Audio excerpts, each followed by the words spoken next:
Adhibharathi serial நாளைக்கு ஒரு அட்டகாசமான எபிசோடு வந்திருக்கு. வீடியோ பிடிச்சிருக்கு, நான் லைக் பண்ணிட்டு பார்த்து சப்போர்ட் பண்ணுங்கள் ஃப்ரெண்ட்ஸ். முன்னாடி மாதிரி வியூஸ் சரியாக போகிறதில்ல. நீங்கள் எவ்வளோக்குள்ள லைக் பண்ணுறீங்களோ அவ்வளோக்குள்ள எனக்கு பேச கொஞ்சம் மோட்டிவேட்டாக இருக்கும். ப்ளீஸ் ஹெல்ப் பண்ணுங்கள் ஃப்ரெண்ட்ஸ். இந்த பக்கம் பாரதி கிட்ட வந்து ஃபோன் பண்ணி பேசிக்கிட்டு இருக்காங்க நம்ம ஆதி. நீங்கள் ஒன்றும் கவலைப்படாதீங்க, உங்களுக்கு வந்து வேணுங்கிற எல்லாமே வந்து தயாராக இருக்கும், உங்களுக்கு வந்து பெரிய சர்ப்ரைஸ்லாம் காத்திருக்கு அப்படின்னு ஆதி சொல்லிட்டு ஃபோனை வச்சிடுறாங்க. என்னம்மா, என் ஃப்ரெண்டு வந்து நிறைய சர்ப்ரைஸ் இருக்குதுன்னு சொன்னாங்களா? உலகத்திலேயே வந்து என் ஃப்ரெண்டு மாதிரி சர்ப்ரைஸ் பண்ணுறதுக்கு ஆளே கிடையாது அப்படின்னு யோசிச்சுட்டு இருக்காங்க. பின்னாடி வந்து காரில் வந்து மணி வந்து சொல்லிகிட்டு இருக்காப்புல, ஆமாம் இந்த கல்யாணத்தை நான் நிப்பாட்டுறதுக்கு எப்படின்னு ஐடியா பண்ணிக்கிட்டு இருக்கேன். இவங்க என்னடான்னா சர்ப்ரைஸ் பண்ணுறாங்களாம், பார்த்துக்கலாம் அப்படின்னு சொல்லிட்டு வந்து காரை வந்து டக்குன்னு இறங்குறாங்க. இறங்கி முடித்ததுக்கப்புறமேட்டுக்கு பார்த்தா ஒரு பழைய வீடு மாதிரி இருக்குது, அந்த குடோன் மாதிரி இருக்குது. அந்த வீட்டில் வந்து தங்க சொல்கிறாங்க அந்த டிரைவரு. இல்லைப்பா, நீ வந்து தப்பான அட்ரஸில் ஏதோ வந்து இறக்கி விட்டுட்ட போல் அப்படின்னு சொன்னோன்னே, ஏங்க நான் 4 வருஷமாக ஆதி சார் வீட்டில் வேலை பார்த்துக்கிட்டு இருக்கேன், அதெல்லாம் எனக்கு எங்கே சொல்கிறாங்களோ அங்கே கரெக்டாக வந்து இறக்கி விட்ருவேன். எப்பா நாங்கள் பொண்ணு வீட்டுக்காரங்கப்பா, பொண்ணு வீட்டுக்காரங்க தங்குறதுக்கு இந்த வீடை வந்து கொடுத்துருப்பாங்க, எதுக்கும் ஒரு ஃபோன் பண்ணி கேட்டுக்கப்பா அப்படின்னு சொன்னோன்னே, ரத்தனத்துக்கிட்ட வந்து சும்மா கொஞ்சம் எகத்தாளமாக பேசுகிறாப்புல டிரைவர். ஏங்க எங்கே இறக்கி விட சொன்னாங்களோ அங்கே தான் இறக்கி விட முடியும், எனக்கு வேறு வேலை இருக்குது, நான் கிளம்புறேன் அப்படின்னு சொல்லிட்டு இங்கே காரை எடுத்துகிட்டு கிளம்பிட்டு போயிடுறாங்க. ஏதோ சரியாக படலை, ஏதோ தப்பாக இருக்கே அப்படின்னு வந்து யோசிக்கிறாப்புல நம்ம ரத்னம்.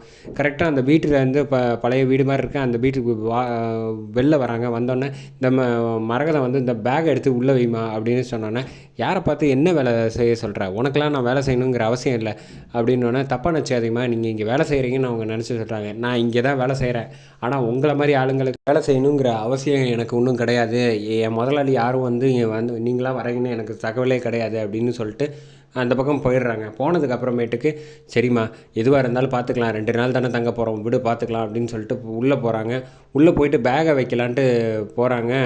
கரெக்டாக வந்து தடுத்து நிப்பாட்டுறாங்க அந்த வேலைக்காரங்க. வந்து என்னம்மா நினச்சிக்கிட்டு இருக்க, நீ மாட்டுக்கும் வந்தோடனே வந்து இது வந்து பொண்ணுக்காக வந்து ரூம் கொடுத்துருக்காங்க எங்கள் முதலாளி, நீ மாட்டுக்கும் உன் பொண்ணை கூட்டிகிட்டு வந்து இங்கே வந்து நிற்கிற, முதல்ல இந்த ரூமை விட்டு போமா, அவங்க வந்தாங்கன்னா நான் எங்கே போய் விடுவேன் அப்படின்னோடனே, என் பாரதியும் வந்து என்ன சொல்ல முடியாதுன்னு தவிக்கிறாங்க. அந்த சமயத்தில் தான் கரெக்டாக மரகதம் வந்து பேசுகிறாங்க. என்னம்மா பேசிக்கிட்டு இருக்க, அவதாம்மா பொண்ணு, என்ன நினச்சிக்கிட்டு இருக்க, நீ ரொம்ப ஓவராக பேசிகிட்டு இருக்க.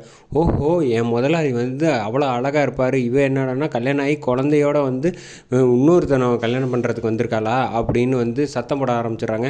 இவங்க மாறி மாறி சண்டை போட்டுக்கிட்டு இருக்கிறதுல பாரதி வந்து போரும் நிறுத்துங்க தயவு செஞ்சு அப்படின்னோடனே, அங்கேருந்து வந்து வேலைக்காரங்க எனக்கு என்ன உங்களுக்கெல்லாம் வேலை செய்யணும் தலையெழுத்தா அப்படின்னு மறுபடியும் அசிங்கப்படுத்திட்டு போயிடுறாங்க. ரத்னம் வந்து கரெக்டாக புரிஞ்சுக்கிறாப்புல, இங்கே பாருங்கள் எந்த ஒரு விஷயமும் வந்து ஆதிக்கு வந்து தெரிஞ்சு நடக்காது, அதை முதல்ல புரிஞ்சுக்கங்கன்னு மரகதா சொல்கிறாங்க.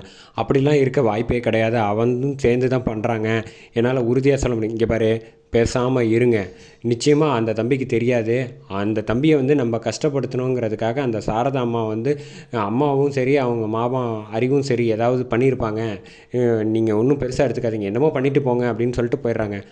பாரதி கிட்ட வந்து சொல்கிறாங்க, இங்கே பாருமா, ஆதி தம்பி இப்படி பண்ணுற ஆள் கிடையாது, முதல்ல புரிஞ்சுக்க, இங்கே வேறு ஏதோ ஒரு சதி நடந்துக்கிட்டு இருக்கு, அதை முதல்ல வந்து நம்ம வந்து முறியடிக்கணும்.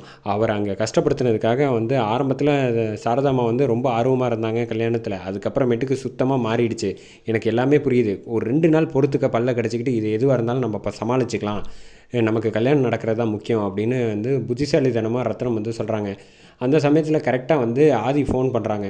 ஃபோன் பண்ணி, பார்த்தியாம்மா நம்ம ஃப்ரெண்டு வந்து ஃபோன் பண்ணணும்னு நினச்சோம், அவரே பண்ணுறாரு பார்த்தியா அப்படின்னு சொல்லிட்டு எடுத்து பேசு அப்படின்னோன்னா பேசுகிறாங்க ஸ்பீக்கரில் போட்டு. அப்படின்னா என்ன வெல்கம் ட்ரிக்லாம் கொடுத்தாங்க, ரூமை பார்த்து அசந்து போயிருப்பீங்களே, நான் அவ்வளோ வந்து உங்களுக்கு பார்த்து எல்லாம் செஞ்சுருக்கேன், எப்படி இருக்குன்னு ஒன்றுமே சொல்ல மாட்டேறீங்களே அப்படின்னு சொன்னோன்னே, ஆமாம் ஆதி, ரொம்ப சந்தோஷமாக தான் இருக்கேன், அதை வந்து எனக்கு சொல்கிறதுக்கு வார்த்தையே இல்லை அப்படின்னு பாரதி வந்து வாயால் சொல்லி சமாளிக்க பார்க்குறாங்க.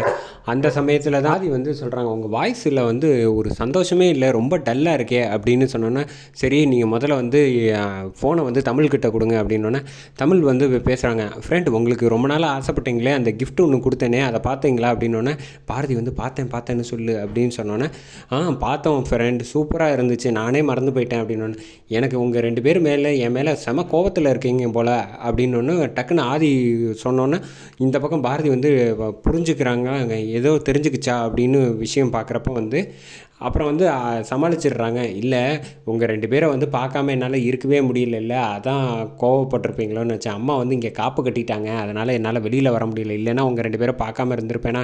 நீங்கள் ஒன்றும் கவலைப்படாதீங்க, இன்னும் 2 நாள் தான், அதுக்கப்புறம் நம்ம வந்து எந்த பிரச்சனையும் இல்லாமல் உங்களை விட்டு நான் பிரியவே மாட்டேன், என் மனசு பூரா அங்கே தான் இருக்குது, உங்கள் கூட தான் இருக்குது அப்படின்னு, நாங்களும் சந்தோஷமாக தான் இருக்கோம் அப்படின்னு இங்கே பாரதி சொன்னோன்னே அதை அவங்க வந்து வேலைக்காரங்க வந்து கேட்டுட்டு சந்தோஷமாக இருக்கியா, உன்னை இருக்கவே விட மாட்டேன், மேற்கொண்டு உன்னை வந்து அசிங்கப்படுத்தி இந்த கல்யாணம் வேணான்னு துரத்தி ஓட வைக்கல, நான் என் பேரை மாற்றிக்கிறேன் அப்படின்னு அவங்க பேசுகிறாங்க. அதோட ஒரு எபிசோடை முடிக்கிறாங்க.